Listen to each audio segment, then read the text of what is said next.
kill the music. Yeah, good. It's gonna happen right now. Introductions? Good. Yeah.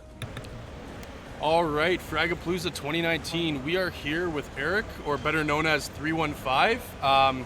He is the co-organizer of Dota. UnderLords. I always keep saying Underworlds for some reason. I don't know why. It is about a criminal underworld element, so right? that Yeah, would fit. that makes sense. I can understand the confusion. So we're gonna obviously we have Kyle here too, Sergeant Bastard, Serenal 802. Kyle's actually gonna go through the tutorial with Eric and myself here right now. This tournament is being organized and run by Extra Life. I know that you volunteer for Extra Life. That's correct. So when it comes to Extra Life, can you tell us a bit about the organization and what it does?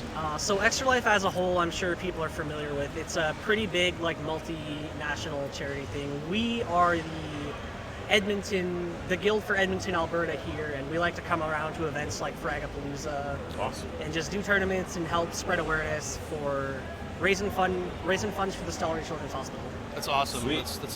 That's really good work that you guys are doing. Now, when it comes to this game and just games in general, for yourself, like what sort of games do you play? I am actually really big into Dota, and I've been playing a lot of Dota Underlords in the past few months. So this just felt like a really natural fit for Fragapalooza here. So when it comes to this game and Dota, are there a lot of similarities to them? Is there a lot of differences? Like, does it play similar to Dota? It's, in some respects, having a knowledge of Dota does help with the heroes and their abilities, but I would really compare this more to a card game where you're building your deck and strategically placing out your heroes or cards in certain ways. This sounds like something I love. I'm like super into Magic the Gathering. Yeah, so I noticed your Magic mousepad there. My That's Magic great. mousepad here. And so tell us a little bit about you and how you got into gaming and. So my dad was actually an electrical engineer, and way back when I was probably 4 or 5, he would sit me down and we'd build on the computer and tinker around and stuff. And I would play all the classics, Wolfenstein 3D. Yes, yes. Yeah. Back in grade school, I got my first computer by myself, and I would play a lot of Counter-Strike. Of course, I was terrible at it. Yeah, but, we're all terrible at Counter-Strike. I actually remember one of my first matches, people accused me of being a bot because I was just so bad. Really? Oh, Yeah. wow. So Well, they we're thought not- you were just offline, like bot. Yeah, yeah. Wow. I mean, That's we're awesome. not all Shroud, right? No, we can't all be Shroud now. So what we're gonna do now is we're gonna get Kyle to get into the tutorial here, Yeah. and we want you to kind of explain the game to us and explain the game to our viewers who are gonna be watching the tournament in a bit here. So Kyle, why don't you go into play? Okay. And just so you guys know, I've He has never played this game. No idea how this game plays I have whatsoever. no idea how it plays. All I know is I only learned about it actually for the first time tonight because the tournament was happening. So. Yeah. We'll see if we So can... am I going to play Yeah, here? we're Okay, going to play, and then we're gonna go do the tutorial. Okay. And Eric or three. Do you want 315 or Eric? Eric is fine. Eric's or- fine. yeah. Okay. Or 315. Or 3. Or 315 is three. kind of a Yeah, mouthful. we'll do 3. So I guess, hey kid, if you're reading this on deck, Come on, Kyle, this means let's, West like, Fires at war. Do it in an accent at do least, like man. a Cockney British accent. Yeah. Hey, kid. I can't protect you anymore, but I can teach you how to run a crew. I mean, that's the best I got. It's a little too Scottish, but that's fine. That's all right. You learn how to do that properly, you won't just survive, you might end up running the whole city. Good luck. Okay? So Mama Ebb. Who is Mama Ebb? Not a clue. There is...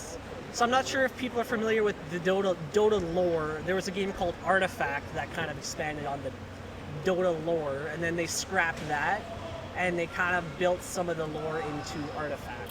Okay. Right on.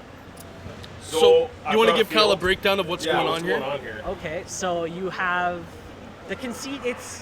So Dota Underlords comes from a mod for Dota 2 called Dota Auto Chess, and it's similar to chess in that you have a board in which you place pieces, Okay.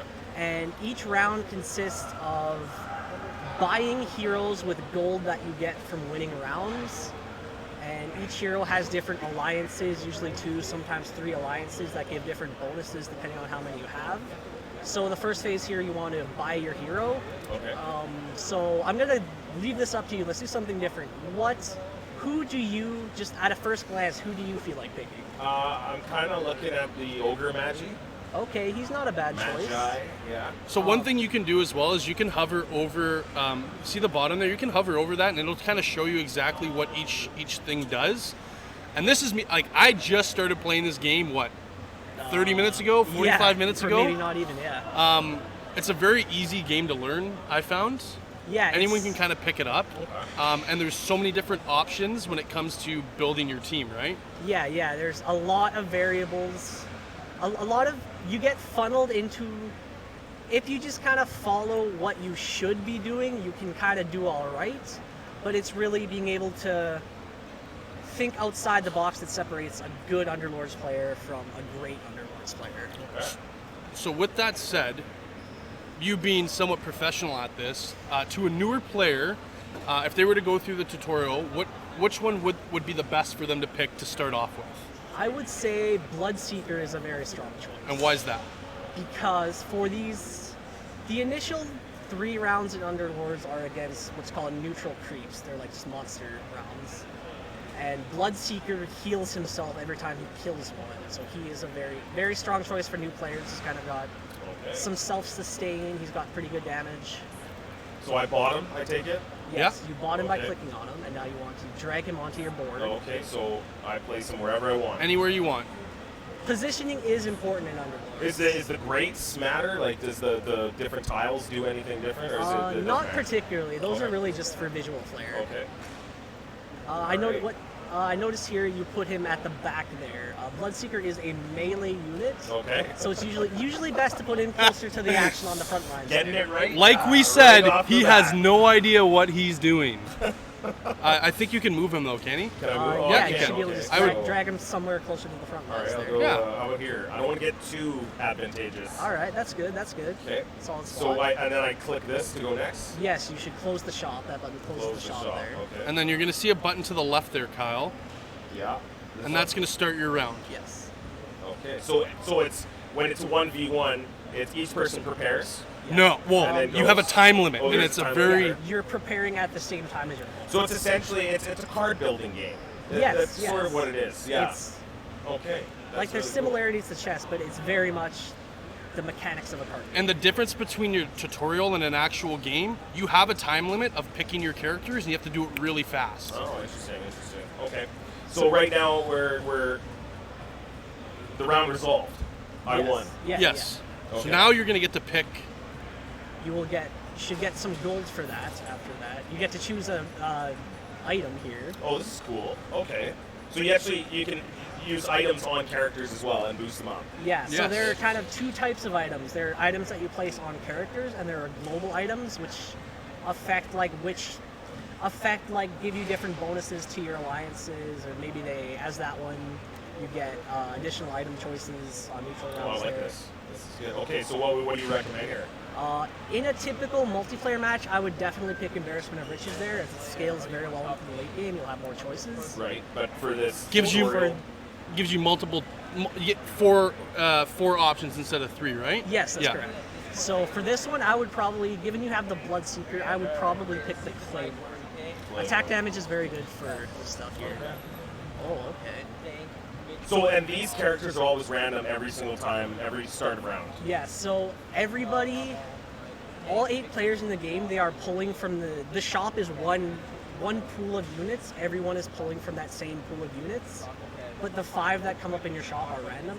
It's always random. Yeah. Yeah. But theoretically, so say if you were to buy, theoretically you could buy up all the warlocks, for example, and then nobody else would be able to find warlocks in their shop. Oh, really? Yeah, and that is a valid strategy to kind of deny.